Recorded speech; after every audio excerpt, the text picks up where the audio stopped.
Welcome to Armstrong Street Scene. Hi, I'm Rick Gurrera, your host. Today we have a very special show for you. We're at the Bruce Beeghly collection. And today we're going to interview Bruce with his fine collection. Hi Bruce, welcome to the show. Thank you. Glad to have you here, Rick. Before we show everybody your collection, I wanted to sit down with you and ask you a few questions, okay? Okay. Okay? Let's start out by saying, Bruce, what got you into collecting cars? A friend of mine, about 10 years ago, happened to win an old Corvette in a charity auction. And in listening to him talk about it, and it kind of piqued my interest, and I looked it up on the internet, and that kind of got me going. You fell in love, huh? Yeah. You got the bug. That's right. What was your first car? Say like out of high school or something like that. Was it anything special? Did you get into cars back then at all? My first car was when I was in college, and it was a 1960 Pontiac Tempest. And then I had a Ford Galaxy after that, and a few years later I had a Mustang Fastback. That was probably one of my favorite older car that I actually owned, back when I was younger. What was your first collector car? First collector car was a 1960 Corvette. Got it here from a classic car dealer in Ohio, out in western Ohio. And I kept it a few years. I no longer have that one. I got more fussy, more particular about the condition of them, and also the correctness or the restoration to the original status became more important to me here as time went along. So I've sold quite a few of the ones I've had over the years, and I hope to settle it down though now. It gets expensive. Oh yeah, that it does. But if you know what you're doing, it's a good investment. It can be, but when you pay the sales tax on all of them, you don't get it like a new car today when you trade in. You pay the tax on the difference. On these, you pay it on the full value of each new vehicle you buy. So it can get expensive. So you have how many cars in this collection we're going to look at today? Right here we have 17. Okay. 11 of them are Corvettes, and 6 are pickup trucks. Okay. And I may be the only person in the United States that has that combination, but trucks. That's what we have. So how do you maintain all these vehicles? Well, I don't drive them a whole lot, so there isn't a lot of maintenance required as far as keeping them shined up. I just do that as I get to it, and keep them polished up, and so there isn't a lot of maintenance work. It's like when they're sitting here, like we're talking, there's a lot of people going to be watching this show, and they're going to be saying they're not into collecting cars and stuff like that. These cars are sitting here. How about the tire pressure? Do you keep them at, like modern day cars at 34 pounds per square inch? Do you keep them higher or lower? About the same. It's about the same? About the same, yeah. Okay. Do you, like when they're sitting here, do you have to change the oil in them at all, the transmission fluid or anything like that? I haven't done things like that. You start them up every once in a while. Just run them. That's a good idea. But I probably should do more of that than I do. But okay, you got a really nice garage here. The first time I walked in here about a month or so ago, I just said, "Oh my God, I could live in here." And then you tell me today there's even a toilet in here and everything. I said, "Okay, I'm going to live in here." This is a really nice place. What do you keep a steady temperature in here all the time, like in the winter time, in the summertime, heat and cooling? Yeah, I keep it a little colder in the winter than, say, you would a house. Maybe around 60, and then in the summertime the same way. It's a little warmer, but with the air conditioning, it does take the humidity out. So that's a good thing for these vehicles. They'll last a long time in this kind of controlled. Right, that's perfect temperature, right? Sure.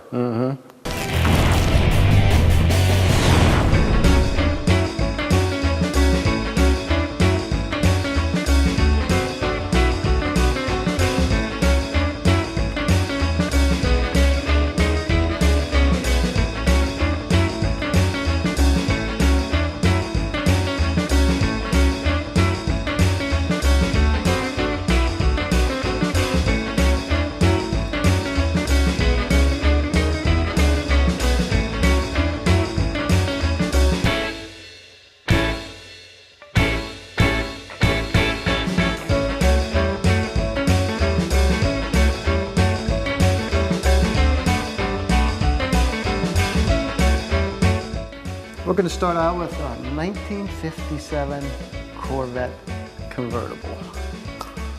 Okay. 57, this is 4 years after the beginning of the Corvette. So it's kind of the second series of the first generation. So it's a 56 and 57 were similar. This car, I guess we need to mention, doesn't have its hood because it's out being painted on the inside part of it in order to get it to the correct type of paint finish. Right now, a friend of mine and I are going through this car to get it ready for NCRS judging.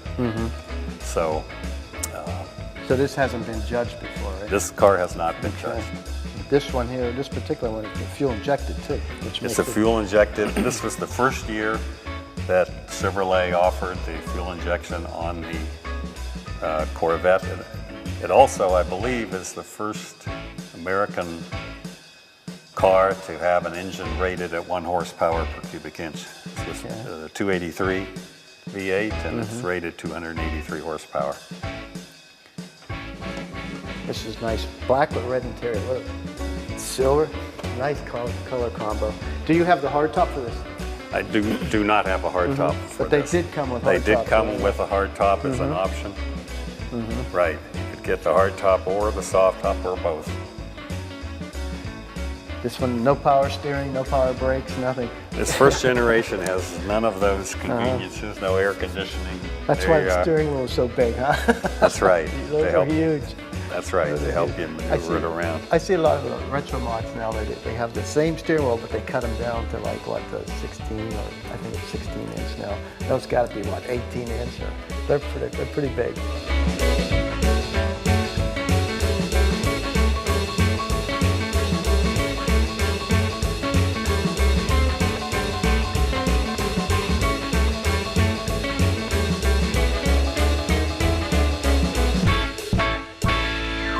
Our next one in line we have here is a 1959 Corvette convertible.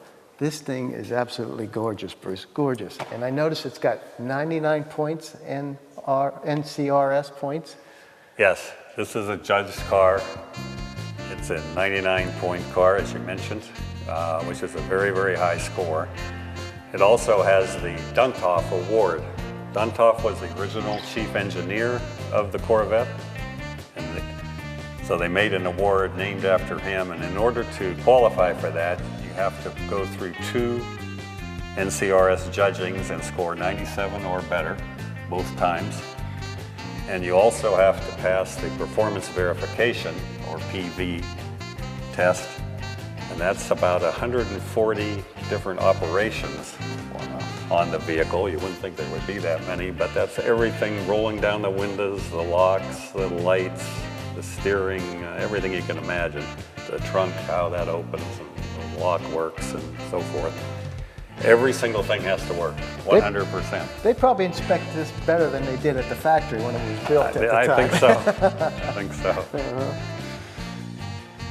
So this particular one has, what, a 283 in it? You think we can check that out? Sure can. This color is just absolutely gorgeous. It's a, what, Crown Sapphire? It's called Crown Sapphire. Wow. Sort of a turquoise, and it, The turquoise interior. only a few hundred made in this color combination with the white coves, and the turquoise interior was unique to this color, or white. That's the only other color you could get that turquoise interior with. This particular engine is a 283, but it has 2 4-barrel carburetors, 245 horsepower.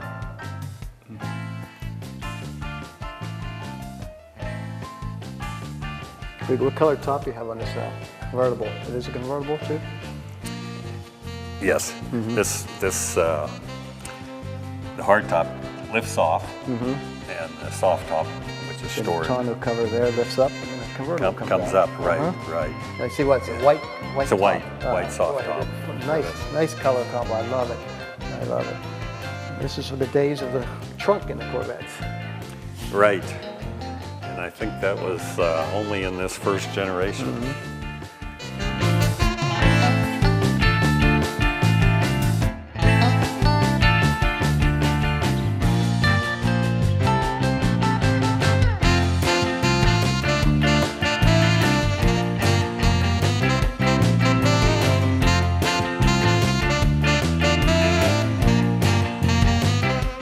Now we're moving on to the 1961 Corvette, which changed pretty drastically, the back end anyway.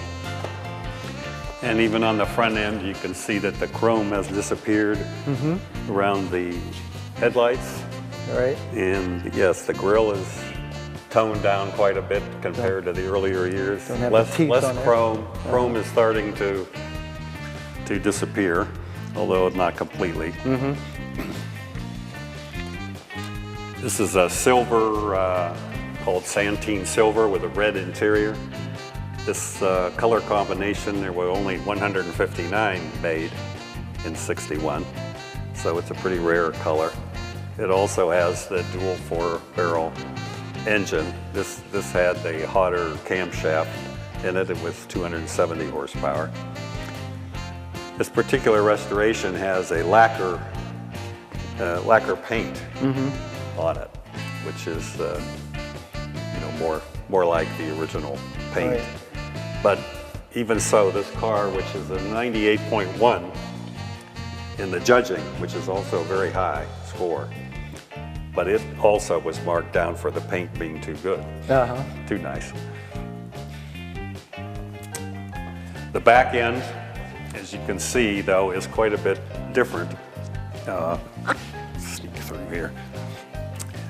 Quite a bit different, and it is It's like the C2 style. taking on the look of the second generation. Right. This is probably my favorite right here this year, the 61, because I love the back end and the front end. It's got the old style, the new style, and it just, see those on the road, they're definite head turners. In the 62, they took out, there was no longer any two-tones. They took out this chrome here. So they have an even more sort of a modern, I guess you'd call them, tending toward what. So this was the last year they had the two-tone. It's also the last year of the 283 cubic inch engine. It went to the 327 in '62.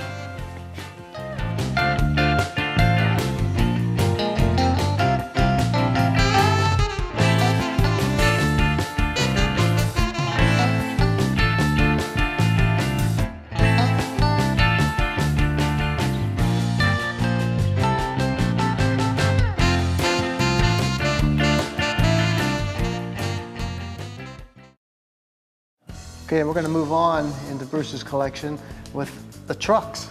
We have what, 6 of them in here. This is the 46 Chevy 3100 series. 3100 series. Yeah. This is a beaut. It is. This is one of my favorites here. I think Chevrolet really achieved a styling milestone with this particular truck. It's this is still back in the era with the 2-piece hood. Yep. Both of them hook. Both of them go up, but you really have to do them one at a time to put it all the way over and rest it. Nice way to work on your engine, huh? You got all that room in there. All that room, yes. And this is restored in original paint combination of Swift's red and Malin black with a argent silver stripe right here.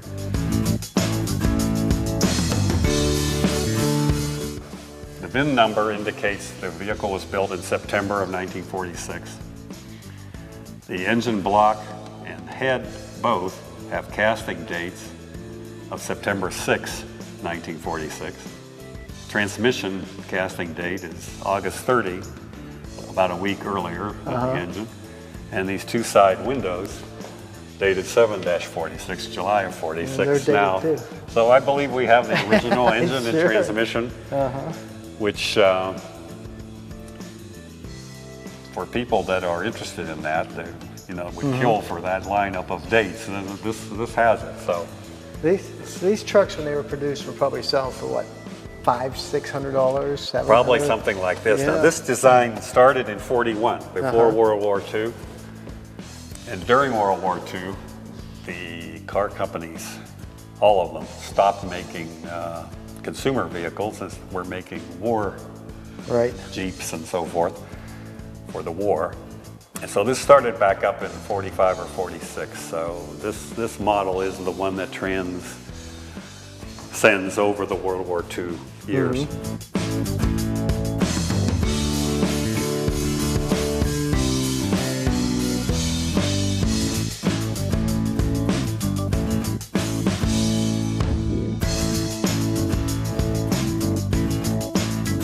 Okay, we went from the last design year for the 46 into the last design year for the 55 3100 series Chevrolet truck.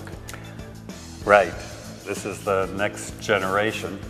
It started in 1947. It was called the First Series, and it had many new innovations for the pickup trucks, not the least of which was the single hood opening from the front. That's a massive hood. It's a big hood. You can imagine what it weighs. It's quite a bit more room in the passenger compartment. This one has the optional, what was called a 5-window model with these two quarter windows.